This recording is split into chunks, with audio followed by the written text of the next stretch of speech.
Baptis adalah kita masuk ke dalam Kristus, di dalam kematiannya, di dalam kuburnya, mati bersama dia, dikubur sama dia, lalu kemudian bangkit bersama dia menjadi manusia baru. Nah,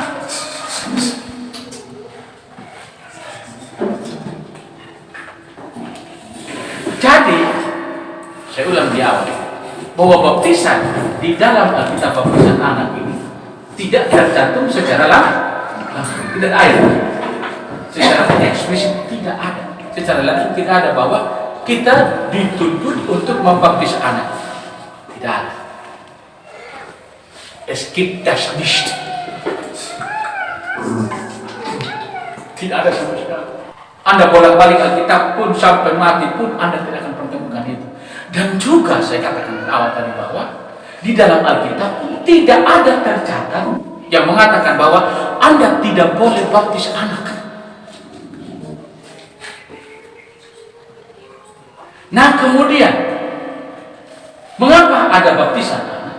Itu adalah perwujudan nyata daripada perjanjian Allah dengan Abraham, itu tanda sunat tadi,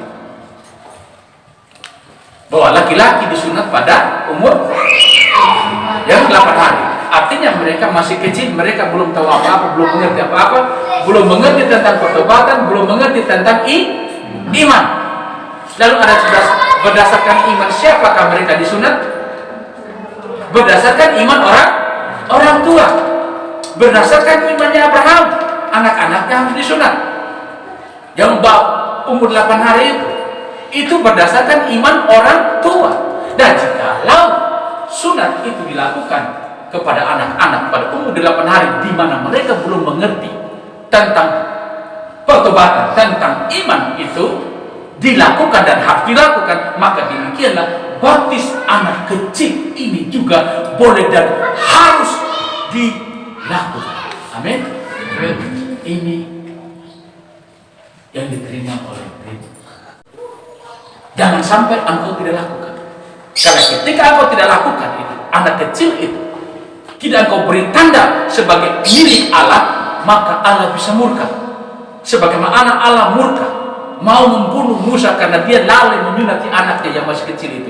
Dia lalai sunat anaknya. Walaupun Allah perintahkan dia pergi ke Mesir untuk melepaskan umatnya dari perbudakan Mesir, tetapi Tuhan oleh karena kekudusan dan keadilan kebenarannya, dia masih mau membunuh Musa untuk menjaga perjanjian kudus. Tetapi oleh karena hikmat Allah yang luar biasa untuk dalam pekerjaan rencana Allah yang tidak pernah gagal itu, Allah memakai istri Musa untuk menyunat anaknya, dan dengan demikian meluluhkan hati Allah. Musa tidak jadi dibunuh karena anaknya disunat, walaupun dia masih kecil, belum mengerti. Demikianlah baptisan anak dalam kepercayaan kita. Protestan menerima itu, tapi kita juga tidak mengatakan bahwa yang lain salah. Kita tidak berani mengatakan. Tapi inilah yang kita terima. Amin. Amin. Sudah paham? Sudah paham? Mau bisa diterima? Amin. Pertanyaan tadi, mau terima? Mau terima? Amin. Ada amin? Amin. Oke, kalau belum paham saya ulang lagi. Saya ulang lagi? Cukup? Saya tahu. Tapi ini belum selesai karena tentang orang tua. Sorry bro, belum selesai. Belum selesai. Saya akan singkat saja, biar tidak lama-lama. Yang kedua adalah mengenai tanggung jawab orang tua dan gereja. Nah, baptisan anak ini dilakukan, lalu dikatakan ini menjadi tanggung jawab orang tua. Di sini sama sekali tidak dimaksudkan bahwa dosa anak-anak itu tanggung orang tua. Amin. Tidak dimaksud sama sekali bahwa kalau anak-anak yang dibaptis ini nanti sampai siginya sampai sebelum sininya orang tua tanggung semua dosa. Tidak. Gereja Protestan Presbiteri Indonesia tidak menerima itu. Menolak itu secara tegas. Kalau dikatakan bahwa orang-orang tua dari anak-anak yang dibaptis sekecilnya ini akan ditanggung oleh mereka, tidak ada itu. Kalau Anda mengatakan itu, Anda salah. Kalau Anda mengatakan saya sesat sebagai orang yang lebih, sorry, Anda yang sesat. Sorry. Berani berdiri sebagai hamba Tuhan di GPI karena memahami Allah mengajarkan, tetapi tidak menyalahkan pemahaman yang lain. Maaf, saya tidak menyalahkan karena masing-masing punya dasar. Saya hanya mau berani mengatakan apa yang menjadi manusia. Tidak dimaksudkan bahwa orang-orang tua ini akan menanggung dosa orang tua anak-anaknya. Tidak. Tetapi saudara dan saya harus ingat bahwa anak-anak yang dibaptis, sekalipun ini berdasarkan iman orang tuanya, perhatikan baik-baik. Sekalipun anak-anak dibaptis menurut iman orang tuanya, karena dia masih anak, sangat rentan di dalam dosa. Dia akan bertumbuh menjadi anak yang belum mengerti tapi masih bisa belajar mati-mati dengan orang lain mati gimana. Kemudian anak orang tua dan gereja mengajarkan jangan mati ya dek ya, itu tidak baik, itu dosa, Tuhan tidak suka. Begitu kan? Itu bentuk tanggung jawab kecil, tetapi efeknya sangat besar kalau tidak dilakukan dan kalau dilakukan.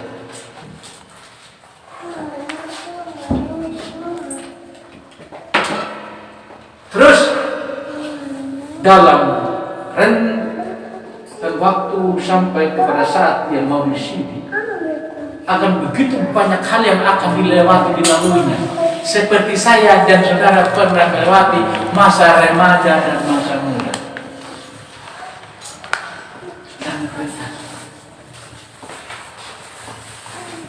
Jadi karena itu perlu catatan dan kemungkinan untuk masuk neraka itu sangat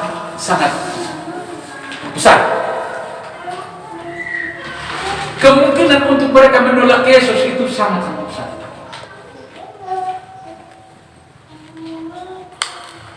Terkhusus pada saat dia mulai masuk, pada saat dimana dia mulai dan dia diperhadapkan dengan kebenaran menurut kebenaran yang lain. Contohnya, di sini mengatakan hanya Yesus sebagai satu-satunya Tuhan dan Juru Selamat, jalan masuk surga. Terus yang lain berkata banyak jalan menuju Roma.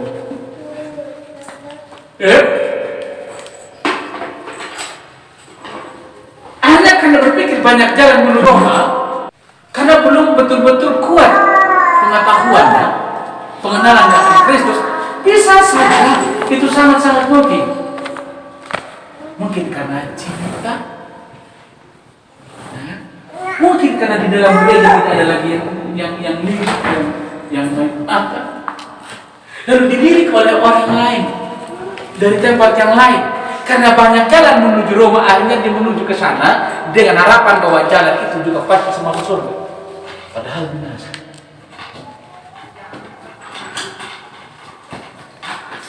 Jangan sampai kita kehilangan iman percaya kita kepada satu Juru Selamat, yaitu Yesus Kristus. Amin. Dan didikan kita kepada anak-anak.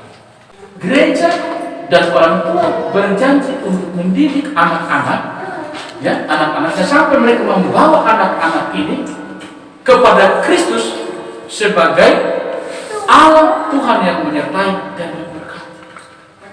Itu adalah tanggung jawab mereka supaya anak-anak ini jangan sampai hilang jiwanya. Tidak berarti mereka menanggung dosanya, tetapi mereka bertanggung jawab mendidik, menuntut anak-anak ini sampai kepada pengenalan Allah yang benar dan penyerahan diri, berdiri sebagai orang yang di sini, pengakuan iman dewasa. bahwa dia sudah mengenal Allah. Sungguh-sungguh dia sudah punya iman yang sejati dan siap untuk mempertanggungjawabkan dirinya di hadapan Allah. Bukan berarti orang tua lepas tanggung jawab, tetap saja. Tetapi dia mengatakan, aku di sini berdiri. Aku siap mempertanggungjawabkan iman kepada Allahku dan mengakui Yesus Kristus sebagai Tuhan dan Selamat satu-satunya. Itu maksudnya. Dari selama itu tanggung jawabnya orang tua baptis, saksi baptis, dan tanggung jawab gereja. Sekali lagi, bukan untuk menanggung dosa. Nah, kalau tanggung jawab dosa mereka dari bahasa di sini itu ngapain sih? Dia sejak orang tua itu orang tua saya tanggung dosa saya hello saya. Ya kan? Saya ikuti mau saya buat saja apa yang saya mau. Tuhan berkenan kok orang lain yang tanggung dosa saya, lalu saya buat. Apa? Selain Yesus yang menanggung dosa. Tetapi ada aturannya. Setelah kita tahu bahwa Yesus Tuhan Yesus Kristus itu menanggung dosa-dosa kita, agak sedikit melenceng, bukan melenceng, sepeda. Lalu kita tahu Tuhan Yesus Kristus Tuhan dan Juru Selamat menanggung dosa-dosa kita. Lalu katakan, kan dosa saya sudah ditanggung Tuhan Yesus. Saya boleh buat apa saja, tidak perlu. Iman tanpa perbuatan adalah hakikatnya mati. Dan perbuatan tanpa iman hakikatnya mati. Jadi iman dan perbuatannya berjalan saja. Saya pinjam beli. Itu saja. Sudah ya. Saya kira sampai di sini sudah cukup ya.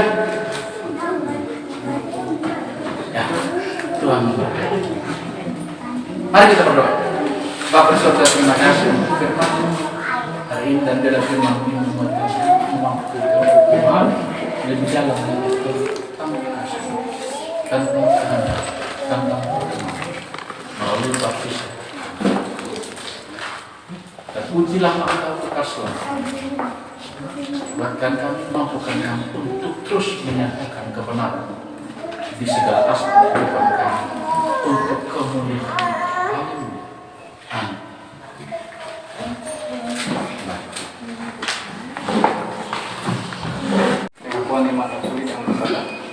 Aku berdoa Bapa yang Maha Kuasa dan pada Yesus bersama-sama kita yang dikatakan pada Roh Kudus dari anak Maria yang menderita di bawah pemerintahan disalibkan, mati dan dikuburkan, turun dalam kejadian. Pada hari ketiga bangkit dari antara mati, naik ke surga, duduk sebelah kanan Allah Bapa yang Maha Kuasa, dan datang ke sana untuk menjadi orang yang hidup dan aman. Aku percaya pada Roh Kudus, gereja yang kudus dan aman, persekutuan orang kudus, pengampunan dosa, kebangkitan dan hidup yang kekal. Amin. Kembali.